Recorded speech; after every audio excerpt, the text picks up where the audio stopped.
El latido rítmico de un monitor cardíaco que de repente se convierte en un pitido largo, agudo y continuo, un electrocardiograma plano, narradora. Tono frío y directo. El monitor cardíaco de mi padre acababa de emitir ese sonido ensordecedor que te avisa que todo ha terminado. Acababa de dar su último suspiro. Yo estaba de rodillas, sosteniendo su mano aún tibia, con el corazón hecho pedazos. Pero ¿sabes qué fue lo primero que rompió el silencio de esa habitación de hospital? No fue un llanto, no. Fue un sollozo, fue el sonido de un cierre. Mi madrastra, Valeria, estaba guardando su espejo de bolsillo en su bolso de diseñador Chanel. Se giró hacia el médico, sin derramar una sola lágrima, y con una voz escalofriantemente calmada preguntó: ¿cuánto tardarán en darme el certificado de defunción? Tengo que llamar al banco antes de que cierren. Música de suspenso pesado y oscuro entra de golpe. En ese momento, ella creía que había ganado, creía que sus meses de tortura, manipulación y fingir amor finalmente iban a pagarle su premio gordo de $50 millones. Lo que ella no sabía es que el hombre que acababa de morir y yo ya habíamos planeado su absoluta destrucción. Para entender cómo llegamos a ese momento tan oscuro, tienes que entender quién era mi padre. Roberto Mendoza no era solo un hombre de negocios. Era una fuerza de la naturaleza. Construyó un imperio inmobiliario desde cero, con las manos llenas de tierra y el sudor en la frente. Pero para mí, él era simplemente mi papá, mi héroe. Desde que mi madre falleció cuando yo tenía apenas 10 años, nosotros dos fuimos un equipo. Él se aseguró de que nunca me faltara amor, educación, sobre todo, me enseñó el valor del trabajo duro. Pero la soledad es una enfermedad silenciosa que debilita incluso a los hombres más fuertes. A los 62 años, mi padre seguía siendo un hombre apuesto y vital, pero sus ojos siempre tenían esa sombra de tristeza en las cenas familiares. Fue entonces cuando ella apareció. Valeria tenía 28 años. Era modelo de Instagram y trabajaba supuestamente como consultora de arte en una galería que mi padre patrocinaba por caridad. El día que me la presentó, sentí un escalofrío recorrer mi columna. Valeria era hermosa. Sí, tenía esa belleza prefabricada, con ropa demasiado ajustada y una sonrisa que nunca llegaba a sus ojos desde el primer apretón de manos. Sus ojos me escanearon de arriba a abajo. Yo era la única heredera, la única amenaza entre ella y la fortuna de mi padre. Es un placer conocer a la pequeña Elenita, me dijo con una voz dulce y empalagosa. Yo tenía 25 años en ese momento, casi su misma edad, pero ella se encargó de tratarme como a una niña desde el segundo cero. Mi padre estaba cegado, deslumbrado por la atención de una mujer joven y hermosa que fingía colgar de cada una de sus palabras. En menos de 6 meses, Valeria se mudó a nuestra mansión familiar. En 8 meses, había un anillo de diamantes del tamaño de una cereza en su dedo. Yo intenté advertirle, le rogué a mi padre que al menos le pidiera firmar un acuerdo prenupcial. Esa fue la primera vez en mi vida que mi padre me levantó la voz. Valeria lo había convencido de que mis sugerencias nacían de los celos, de que yo no quería verlo feliz. Él me dijo: Elena, si no puedes alegrarte por mí, tal vez deberías dejar de venir a cenar. Esas palabras me destrozaron. Valeria estaba parada detrás de él, con una sonrisa burlona y triunfante que mi padre no podía ver. Ella había ganado el primer asalto un año después de la boda. Todo cambió. La salud de mi padre comenzó a deteriorarse rápidamente. Al principio, eran pequeñas cosas. Olvidaba dónde dejaba las llaves, tropezaba sin razón aparente, arrastraba un poco la pierna derecha. Los médicos confirmaron nuestras peores pesadillas. La esclerosis lateral amiotrófica, combinada con un rápido inicio de demencia vascular. Una sentencia de muerte lenta y cruel. Fue entonces cuando la verdadera Valeria se quitó la máscara. Con mi padre confinado a una silla de ruedas y su mente nublándose por momentos, Valeria tomó el control absoluto de la casa. Despidió a Marta, el ama de llaves que nos había cuidado durante 20 años, alegando que robaba. Despidió al conductor. Se rodeó de un equipo de enfermeros privados que ella misma contrató, y que parecían más guardias de seguridad que personal médico. Y luego, comenzó a aislarlo. Cada vez que yo llamaba, ella contestaba: tu padre está durmiendo. Elena, tu padre está muy débil hoy, no quiere visitas. Y iba a la casa. Los guardias me dejaban esperando en el portón bajo la lluvia hasta que Valeria daba la autorización, y cuando finalmente lograba verlo, ella nunca nos dejaba solos. Se sentaba en la esquina de la habitación, limándose las uñas, vigilando cada palabra que decíamos. Mi padre se marchitaba. Sus ojos, antes llenos de fuego y determinación, ahora se veían vacíos, asustados. Yo sabía que algo oscuro estaba pasando, pero no tenía pruebas hasta la noche del 14 de noviembre. Esa noche, decidí no avisar que iría. Aparqué mi coche a 2 cuadras de distancia y caminé entre los árboles hacia la puerta trasera de la mansión, la cual sabía que tenía un cerrojo defectuoso.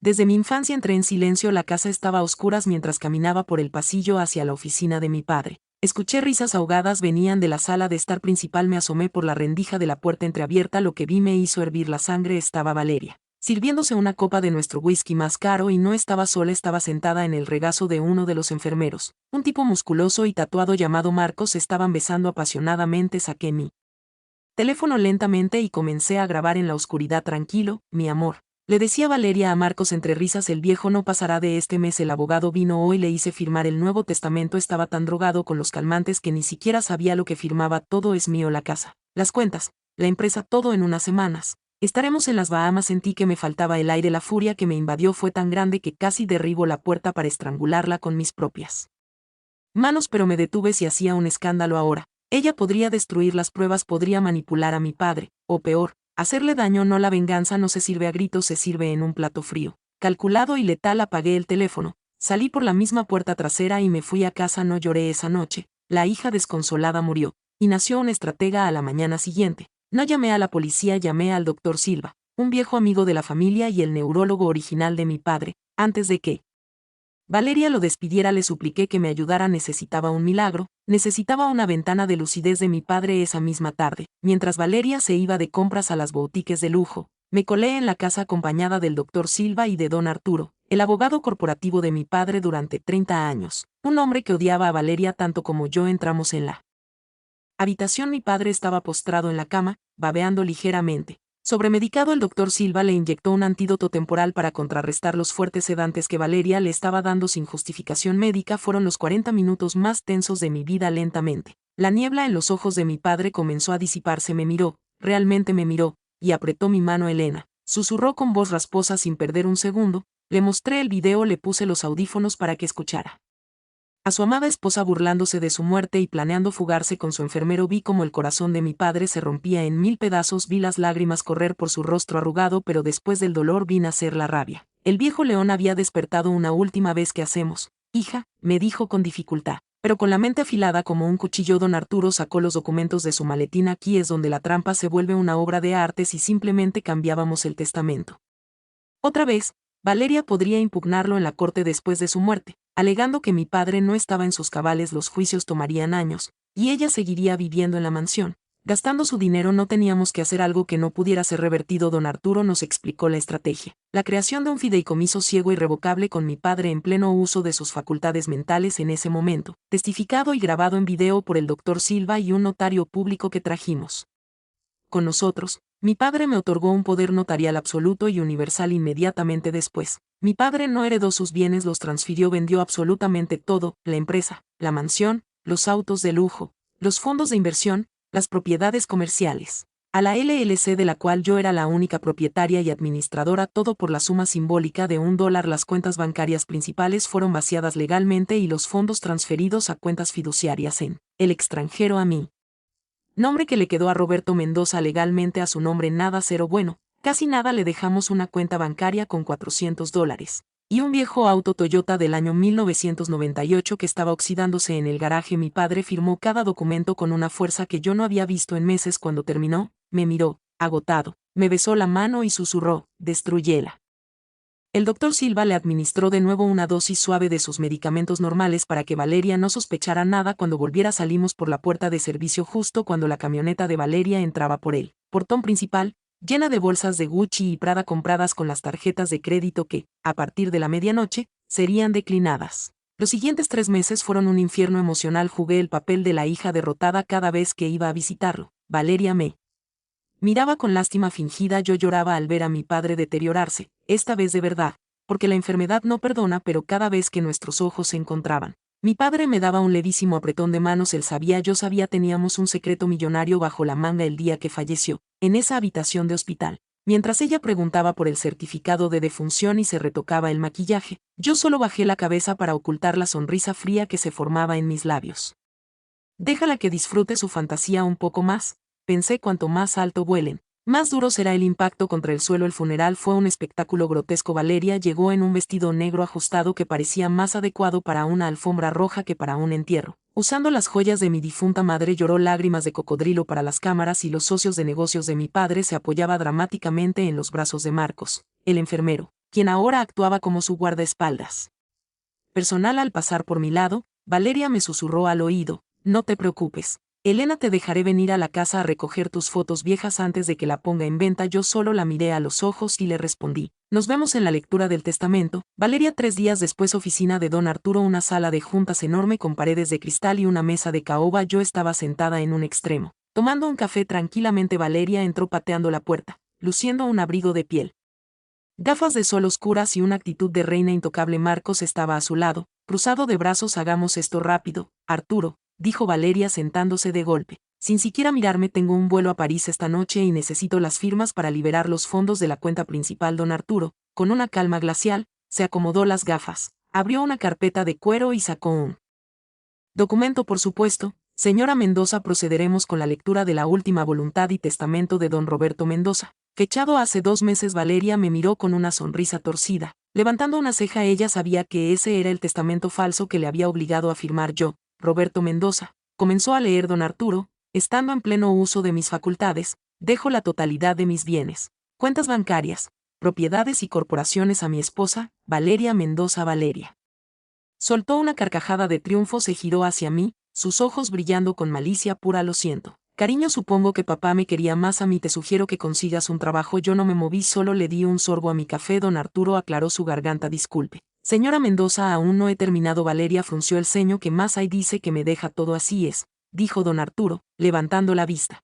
Con una sonrisa afilada, le deja absolutamente todo lo que esté a su nombre al momento de su muerte. Sin embargo, al momento de su muerte, Roberto Mendoza no era dueño de nada. El silencio en la habitación fue tan denso que casi podías cortarlo con un cuchillo. Valeria se quitó las gafas de sol. ¿De qué diablos estás hablando, viejo idiota?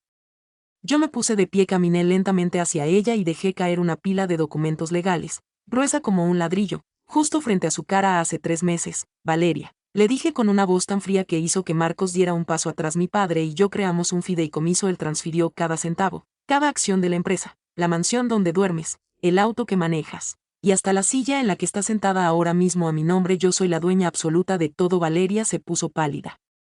Su boca se abría y cerraba como un pez fuera del agua. Que eso es ilegal. Que él no estaba lúcido. El testamento dice que es mío, gritó, golpeando la mesa con los puños. El testamento es perfectamente válido, intervino don Arturo. Usted hereda el 100% del patrimonio de su esposo, lo cual consiste en una cuenta corriente en el Banco Nacional con un saldo de $412.50 y un Toyota Corolla de 1998. Felicidades, es usted la orgullosa dueña de un auto chatarra. El grito que salió de la garganta de Valeria fue música para mis oídos.